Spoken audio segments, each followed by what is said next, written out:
여러분 안녕히 주무셨습니까? 좋은 아침입니다. 또 방송으로 참여하시는 여러분들 편히 주무셨습니까? 고맙습니다. 오늘도 우리 하나님께서 우리의 심령을 깨워주셔서 또 우리의 건강, 육신의 건강을 주셔서 이렇게 성전에 나오게 하신 은혜 너무 감사하죠? 네, 고맙습니다. 오늘은 15장이 되겠는데요. 이 사람이 죄인을 영접한다. 그 실물교훈 벌써 챕터 15장이 되겠습니다. 우리 누가복음 15장 2절로 3절에 있는 말씀이 오늘 본문의 말씀으로 잠깐 살펴보겠습니다. 누가복음 15장 2절로 3절입니다요.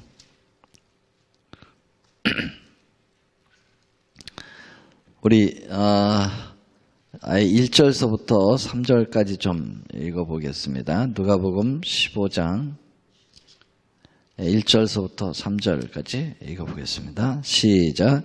모든 세리와 그들이 말씀을 들으러 가까이 나오니 바리새인과 서기관들이 수군거려 이르되 이 사람이 죄인을 영접하고 음식을 같이 먹는다 하더라. 예수께서 그들에게 이 비유로 이르시되. 일단은 거기까지 읽겠습니다. 자신이 그 죄인이라고 생각하는 사람들은 예수님을 보면은 희망이 생기고 용기가 생겨요. 그런데 자신이 의롭다고 생각하는 사람들은 예수님을 보면 기분이 나빴다. 그 당시에 말이죠. 자기를 의롭다고 하는 사람 누구냐? 서기관과 바리새인들이에요. 여기 나오죠. 서기관과 바리새인들이 수군거렸다. 누구를 옆에 두고 예수님을 앞에 두고 수군거리는 거예요. 수군거릴 때 기분 좋아요, 안 좋아요? 예. 이게 사람을 앞에 두고 저기서 막 저 사람을 두고 수군수군 거면 굉장히 기분 나쁘죠. 네. 근데 이 사람들이 그렇게 했어요. 예수님을 앞에 두고 수군거리는 거예요. 근데 이 서기관과 바리새인들은 예수님만 보면 기분이 나빠요. 그렇게 구원의 구세주가 오셨는데도 기분이 나빠요. 그 세 가지 기분 나쁜 이유가 있어요. 첫 번째로는 비교가 되는 거예요. 자신들의 성품과 예수님의 성품과 비교가 되는 거예요. 예수님을 보면은 숭고하고 자유로운 인품에 비해서 자신들의 성품은 경직되어 있고 인색하고 타인을 정죄하는 성향을 가지고 있기 때문에 그것이 자꾸 예수님으로 인해서 자기의 모난 점들이 드러나기 때문에 기분이 나쁜 거예요. 그 다음에 두 번째로 기분 나쁜 이유는 자기들은 지도자라고 칭함을 받거든요. 사두개인 바리새인들은 전체 인구의 2%, 3% 굉장히 그 하이 지도층이거든요. 근데 그 모든 자기들에게 돌아와야 될 인기가 예수님에게 다 돌아가는 거죠. 예수님이 나타나기 전에는 언제든지 그들은 인기의 복판에 있었는데 예수님이 나타나고 난 다음에는 자기들은 이렇게 옆으로 치워지고 오직 그 예수 얘기를 막 이렇게 하니까 기분이 나쁜 거예요. 예수님의. 세 번째로는 자기들은 굉장히 세련되고 품이 있고 이렇게 생각을 하고 있는데 예수님이 자기들하고 어울리려고 하는 것이 아니고 자기들에게는 질책을 주시고 아주 형편없는 자기들이 볼 때는 아주 하급 저질 인간들하고만 노는 거예요. 그렇게 상대를 하시는 거예요. 기분이 나쁜 거예요. 자존심이 상하는 것입니다.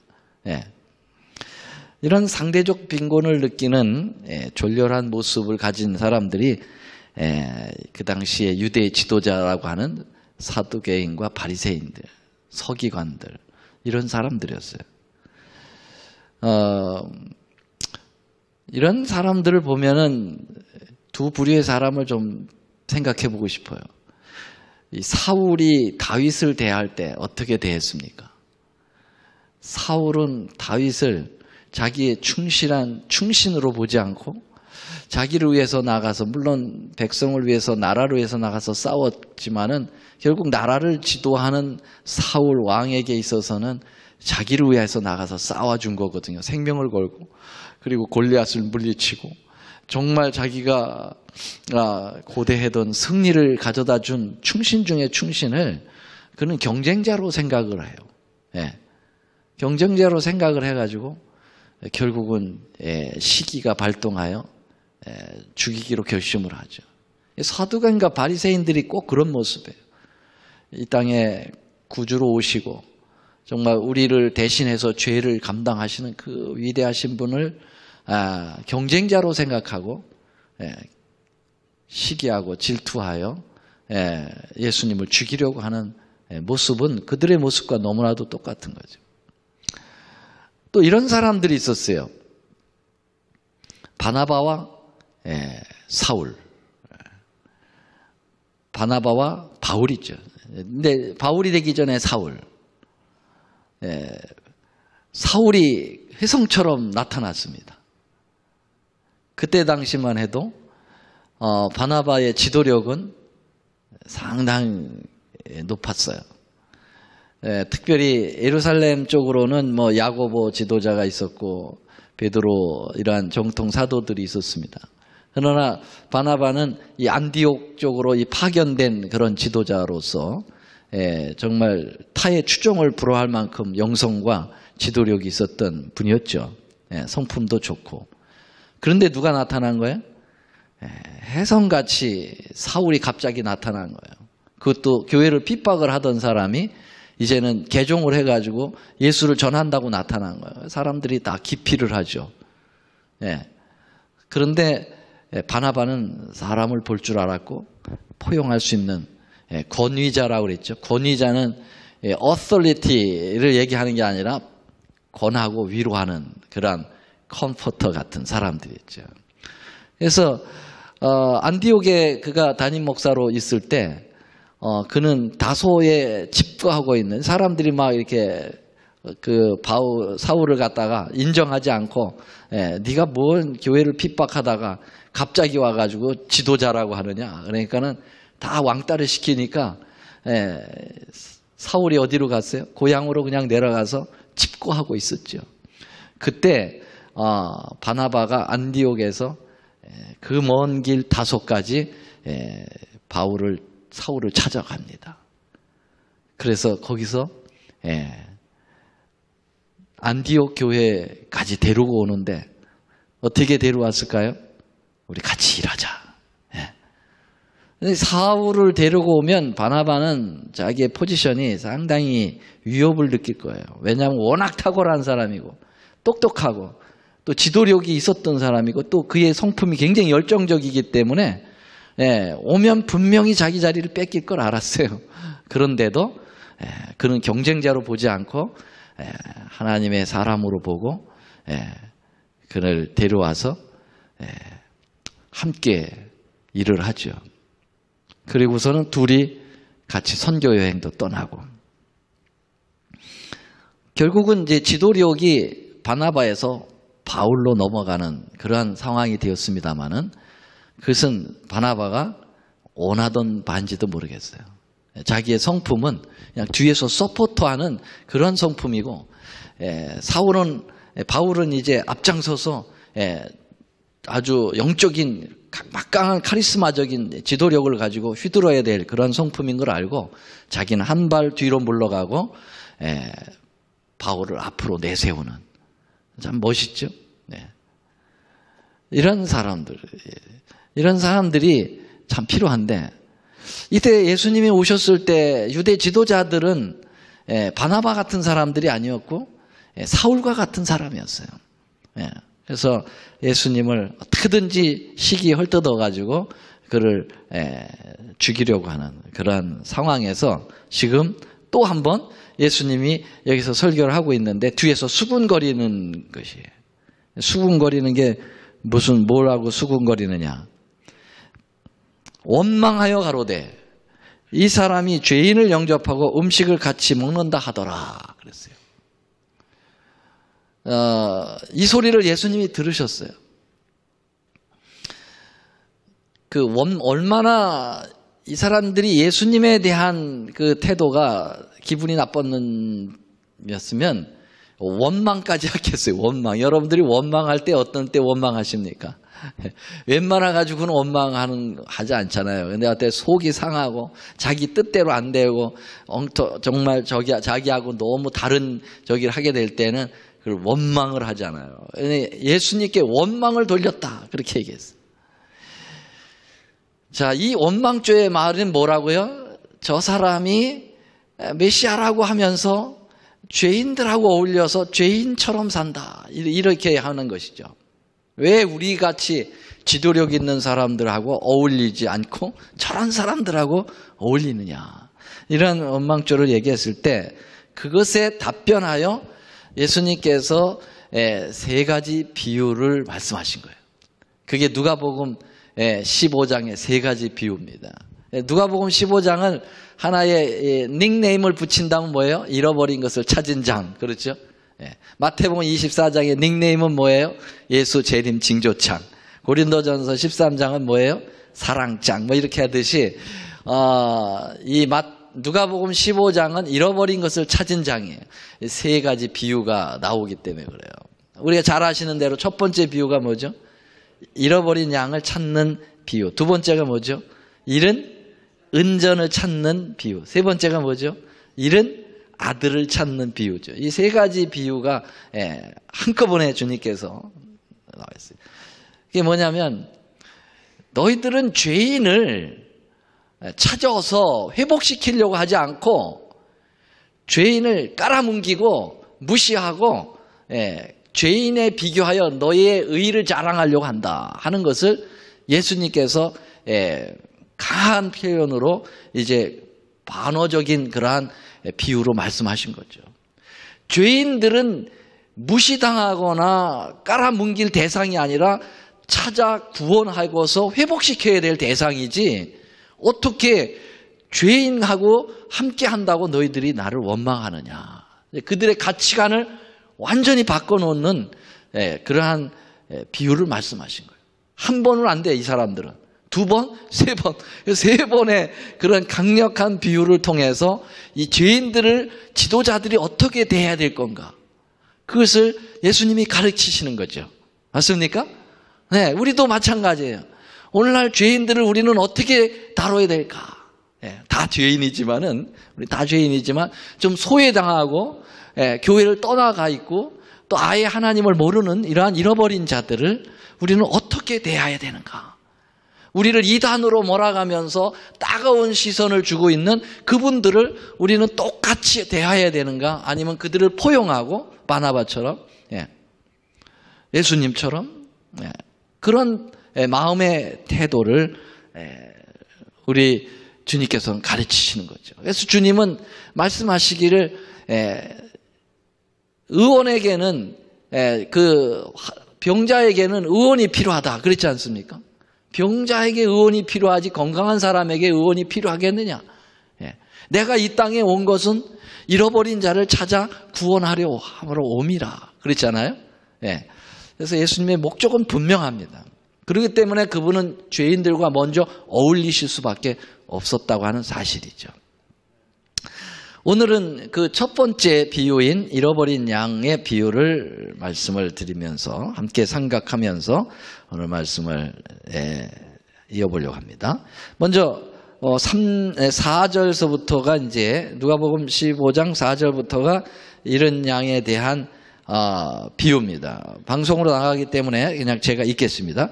너희 중에 어느 사람이 양 100마리가 있는데 그 중에 하나를 잃으면 99마리를 들에 두고 그 잃은 것을 찾도록 찾아다니지 아니하느냐.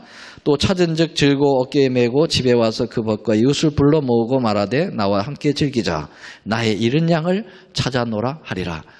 내가 다 같이 읽겠습니다. 시작. 내가 너에게 이르노니 이와 같이 죄인 하나가 회개하면 하늘에서는 회개할 것 없는 의인 99을 인하여 기뻐하는 것보다 더하리라. 요단 동편 넓은 초원에는 아주 그 초원과 고원지대가 있다고 그랬는데요. 거기에는 아주 풍성한 목초지가 있었다고 그랬어요.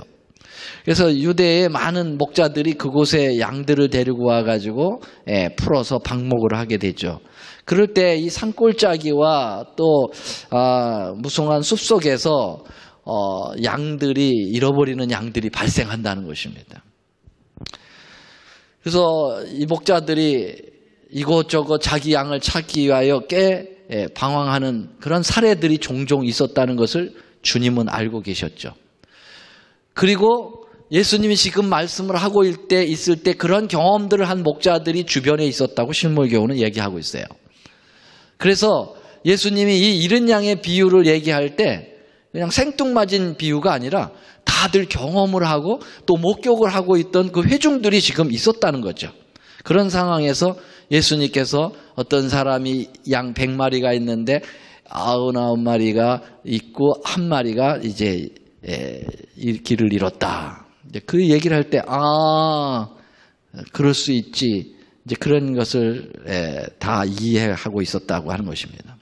이 비유에서 주님께서 가장 먼저 실물 교훈적으로 주시고자 하는 교훈은 무엇이었는가? 그것은 이 잃은 양이 잃어버렸지만은 이 목자의 소유라고 하는 사실이죠. 그것을 제일 주지시키고 싶으셨다는 것입니다. 여러분, 우리들 가운데 하나님을 잘 믿고 교회에 충실한 성도들만 주님의 것이 아니라는 것이죠. 지금 주님을 안 믿고 배반하고 또 이 진리 안에 원리 떨어져 있고 다른 비진리 가운데에서 헤매고 있는 사람들도 다 누구 것이라는 거죠. 다 하나님의 것이라는 것입니다. 이것이 굉장히 중요하다는 거예요. 우리만 하나님의 백성이 아니라는 거예요. 그래서 계시록 18장의 4절부터 보면은 뭐라 그랬어요? 이 내 백성아 거기서 나와라 그랬어요. 바벨론 속에도 누가 있다는 거예요? 내 백성이 있다는 거예요. 내 양이 있다는 거예요. 다만 이루어져 버렸을 뿐이지 나의 소유로부터 떨어져 나간 건 아니다 이런 것입니다. 그렇기 때문에 그 소유를 어떻게 해야 된다는 거예요? 찾아야 된다는 것입니다. 여러분들의 가장 소중한 소유가 있다면 찾겠어요? 포기하겠어요? 어떻게든지 찾으려고 하는 것이죠. 그게 주님의 심정이라는 것입니다. 우리는 주님으로부터 이중적으로 주님의 것이라고 했어요. 첫 번째 창조하셨기 때문에 주님 것이고 또 하나는 우리를 구속하셨기 때문에 또 주님 거라고 그랬어요. 그렇죠? 그러니까 우리는 다 이중적으로 주님 것이에요. 그러니까 주님에게는 우리는 얼마나 소중한 존재인지 모른다고 하는 사실을 이 잃은 양의 비유에서 우리에게 주어지는데요. 여러분 에스겔 34장 12절에 에스겔서에서도 이런 얘기가 있어요. 목자가 양 가운데 있는 날에 양이 흩어졌으면 그 때를 찾는 것 같이 내가 내 양을 찾아서 흐르고 캄캄한 날에 그 흩어진 모든 곳에서 그것들을 건져낼지라. 주님의 마음을 에스겔도 그렇게 표현했어요. 잃어버린 양을 찾는 마음이 내 마음이다. 구약서부터. 그래서 여러분 사실은 그 유대인들의 생각은 이방 사람들은 하나님 것이 아니라고 생각했어요. 이방 사람들은 다 멸망받아도 전혀 상관없고 우리 유대인들만 구원이 있다고 가르쳤으니까요. 그러나 주님의 선지자들은 그렇게 얘기하지 않았어요. 여기 에스겔서에서도 유대인 외의 어떤 존재들도 다 주님의 잃어버린 양들이다. 그래서 주님께서 곧 찾을 거다고 얘기했어요. 이사야도 뭐라고 그러냐면 이방의 빛이 되어야 한다.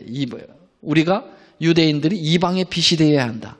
이방 사람들로 내 성산으로 이끌 거라고 이사야 56장에 이야기가 나와 있어요. 근데 유대인들은 정신이 이상해. 이런 주님의 놀라운 이 사랑을 어떻게 이렇게 왜곡하는지 이유를 알 수가 없어요. 지금까지도 말이죠. 자, 이 목자가 잃어버린 한 양에 대한 가치를 얼마나 크게 가졌는지는 이것은 굉장히 우리에게 감동으로 밀려오고 있습니다. 여러분, 잃어버린 한 마리의 양과 잃어버리지 않은 9마리의 양, 99마리의 양과의 가치는 어떨까요? 동일하게 여긴다는 것입니다.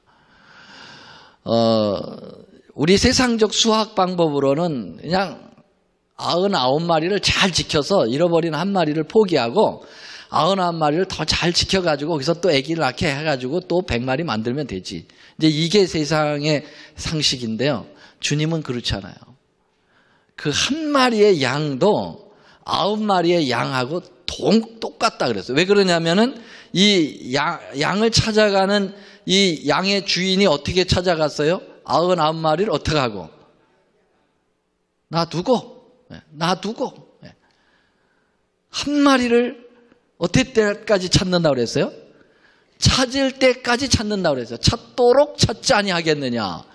그 말은 뭐냐면 이 양을 찾지 않고선 내가 절대로 돌아가지 않겠다. 그런 마음이죠. 죽을 때까지 찾겠다. 그 말이에요. 그 말은 뭐예요? 목자의 생명과 양의 생명을 어떻게 하겠다는 거예요? 같이 보겠다는 것입니다. 그렇다면은 여기 목자는 누구를 비유합니까? 예수님을 비유하고 양들은 우리를 비유합니다. 그러면 예수님의 목숨과 양의 목숨이 어떻다는 거예요? 같다 이거죠. 대단하죠, 여러분. 이 말씀을 들으면 전율이 오지 않아요? 어떻게 예수님, 천지를 지으신 그 예수님의 그 존재 가치하고 나같이 형편없는 이런 존재 가치하고 같이 본단 말이냐. 여기 신물교원에 이런 말씀이 있습니다. 187쪽. 비유에 나타난 목자는 한 마리의 양, 곧 가장 적은 숫자의 양을 찾기 위하여 나아갔다. 그러므로 비록 잃어버린 영혼이 단 한 사람뿐이라 할지라도 그리스도께서는 그 한 영혼을 위하여 죽으셨을 것이다. 이거 아멘 소리가 절로 나와야 되는데 그렇잖아요. 여러분 어떻게 생각을 해보세요. 이 지구에 70억의 인구가 있는데 예를 들어서 70억의 인구 중에서 딱 한 사람 내가 죄를 짓고 나머지는 죄를 안 졌어요. 절대로 죄를 안 졌다. 근데 저만 죄를 졌어요. 저라고 생각하지 말고 여러분 각자를 생각하란 말이에요. 예? 나만 죄를 졌는데 예수님이 요 홍두표 혼자 구원을 위하여, 요 사람 구원을 위하여 이 땅에 내려오셨게 안 내려오셨게?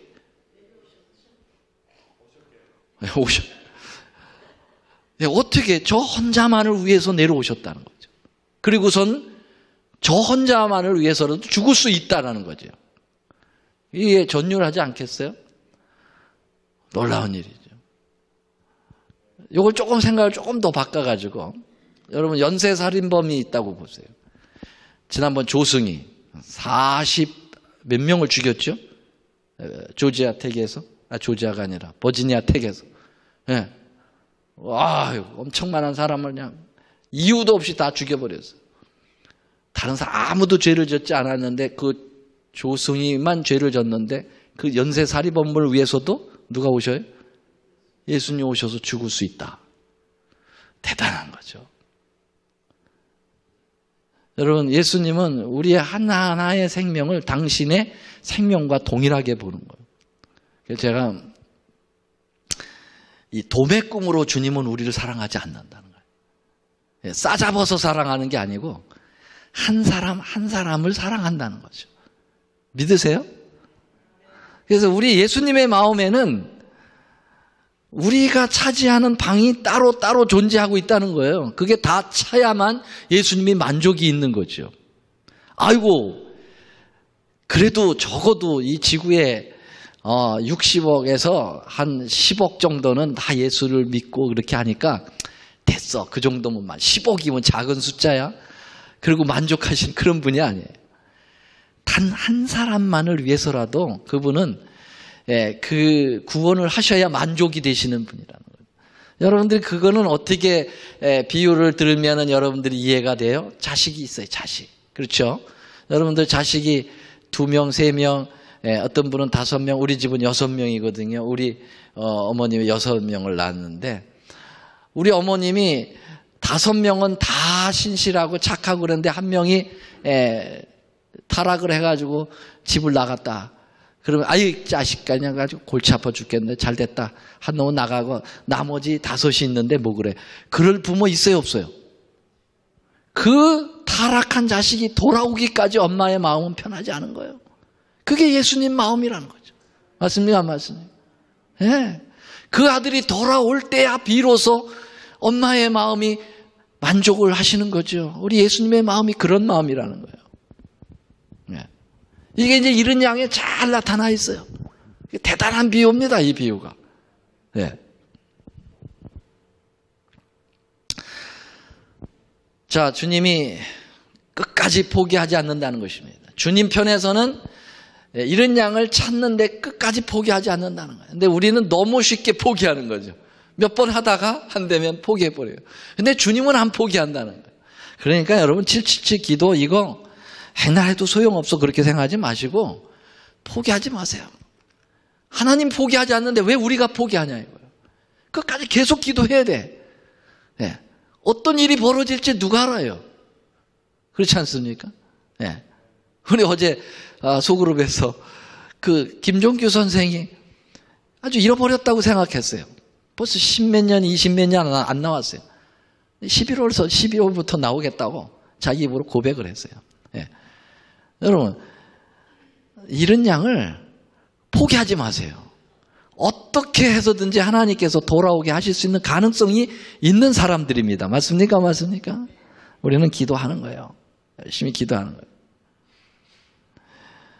그 아르메니아에서 큰 지진이 있었어요. 사랑하는 아버지가 지진이 났다는 소식을 딱 들었는데 제일 걱정이 되는 게 뭐냐면 학교에 간 아들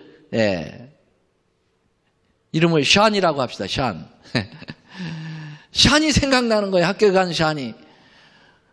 그래서 그가 막 길이 엄청나게 파괴된 길을 뚫고 학교에 갔더니 정말 완전히 컬랩스 된 거예요. 이 학교가 다 무너져 버렸어요. 그래서 거기에 벌써 경찰들이 때려와가지고 이걸 치고 못 들어가게 해요. 이제 구조를 하려고 하는데 또 건물이 무너질 그런 상황이기 때문에 아직은 못 들어가게 하는데 이 샨 아버지가 샨이 있으니까 난 들어가야 된다고 못 들어가게 하는데 막 그냥 싸우다시피 해가지고 뚫고 들어갔어요. 샨이 나를 기다린다. 그래서 무너진 그 시멘트 저기를 갖다가 맨손으로 막 치며 들어가는데 손이 다 까져가지고 피가 질질 흐르는데도 포기하지 않고 계속 들어가요. 샨 부르는데 한 2시간을 헤매다가 드디어 샨의 목소리가 들렸어요. 아빠 여기에요. 보니까 그 무너진 틈 사이에 애들 5명을 데리고 살아있는 거예요. 샨이. 아빠가 올 줄을 알았어요. 그렇게 했어요. 아빠하고 저하고 약속했잖아요. 아빠는 어떤 일이 있어도 아빠는 너를 찾아간다는 평소에 약속이 있었다는 거예요. 그래서 이 샤는 아빠가 올 줄을 알았어요. 그래서 저희는 기다렸지요. 그랬어요. 네. 여러분, 그 샤의 아빠가 우리 예수님이에요. 약속하셨어요. 난 포기하지 않는다. 우리를 기다리게 할 수 있는 용기를, 힘을 주님의 약속에서 얻는 겁니다. 맞습니까? 맞습니까? 이런 양의 비유가 바로 그런 힘을 우리에게 주는 거죠. 우리만 낙심하지 않고 내 잃어버린 이웃들도 낙심시키지 않도록. 여기 실무교훈에 보면 낙심하는 자들아 비록 그대가 아무리 악한 일을 행했을지라도 용기를 잃지 말라. 혹시 하나님께서 내 죄를 사유하여 주시고 나를 당신 앞에 나오도록 용납하실까 하는 생각을 갖지 말라. 하나님께서 우리를 구원하기 위하여 먼저 나서셨다. 그대가 그분의 배반하고 있는 동안 그분은 그대를 찾으러 나가셨다. 우리가 주님을 배반하고 있는 동안 주님은 그 배반한 자를 찾아 나서고 계시는 분이라는 것입니다. 정말 너무 멋있죠. 자, 이제 이 비유를 결론을 지면서 양을 찾은 목자의 기쁨을까지 표현해 놓고 이 비유는 마치게 됩니다. 양을 찾도록 찾았는데 찾았어요, 못 찾았어요? 찾았어요. 자, 찾았을 때 이 한 마리 양 때문에 얼마나 고생을 했는지 말도 못해. 그렇지 않아요? 그 골짜기 풀섭을 다 뒤지고 거기 뱀도 있고 뭐 맹수들도 있는데 그건 다 감안하고 죽을 고비를 해가지고 그 벼랑 끝에 가서 있는 그 양을 간신히 가서 딱 잡았단 말이에요. 찾았단 말이죠. 그러니 어떻게 하겠어요? 성질이 나가지고 너 때문에 내가 이렇게 고생했다고 뺨을 탁 때리고 그럴 수도 있을까요? 여러분들 자식을 그렇게 해서 찾았는데 그렇게 뺨을 때리겠어요? 너 때문에 아유 그래가지고 그냥 목에다가 줄을 매가 질질질 끌고 그렇게 가겠습니까? 아니에요. 그냥 껴안고 막 얼굴에 자기 얼굴을 부비면서 눈물을 흘리겠죠. 그리고선 너무 소중해가지고 걸리지 않고 어디다 맸다 그랬어요?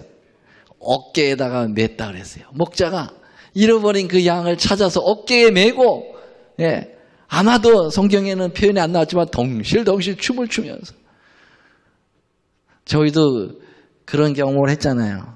우리 큰딸 아이가 방문 갔다 왔는데 걔가 그 미술학원 어렸을 때 갔다가 와야 되는데 안 온 거예요. 없어졌어요. 미술학원 갔는데 걔는 갔다고 그랬고 집에 왔더니 없고 어떻게 하겠어요?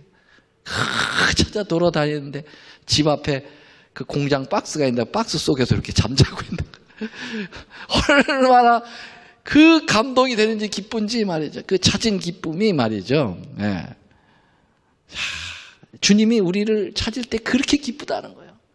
한 영혼을 찾을 때 그 기쁨이 얼마나 큰지 어깨에다가 메고 그 어깨에다 맸다는 건 어깨라고 하는 것은 책임을 지겠다는 거예요. 이 아이를 내가 끝까지 책임지겠다 하는 거죠. 그래서 우리가 교회에 한 영혼이 오면 그렇게 기뻐해야 돼요. 그리고 온 교회가 난리를 쳐야 되는 거야. 난리를 쳐야 되는 거야. 그냥 보는 둥 마는 둥 하고 그러면 안 되고 난리를 치고 사랑하고 끼안고 너무 부담되게 해가지고 교회 또 안 나오게 하면 안 되지만은 지혜롭게 해야 돼. 그러면서 관심을 가지고 기도해주고 그렇게 해야 되죠. 얼마나 주님이 기뻐하는 영혼이에요. 스바냐 3장 17절 너희 하나님 여호와가 너희 가운데 계시니 그는 구원을 베푸실 전능자시라. 그가 너로 인하여 기쁨을 이기지 못하여 하시며 너를 잠잠히 사랑하시며 너로 인하여 즐거이 부르며 기뻐하시리라. 아멘. 말씀 마치겠습니다. 사랑의 주님, 저희들을 잃어버린 양과 같이 헤매는 삶을 너무나도 많이 살지만 우리를 찾도록 찾으시는 목자 되신 선한 목자 되시는 예수님이 우리에게 계심으로 너무 감사합니다. 주님, 우리도 예수님을 본받아서 그렇게 잃어버린 양을 찾아 다닐 수 있는 그런 그 사랑을 저희들 품을 수 있도록 도와주시옵소서. 아버지여, 이제 저희들이 흩어져서 기도하겠습니다. 이 기도 목록 가운데는 이런 양을 찾는 기도도 있습니다. 주님, 오늘 더 심각하게 더 간절한 마음으로 이 일을 위해서 기도하도록 도와주시옵소서. 예수님의 이름으로 간절히 기도드립니다. 아멘.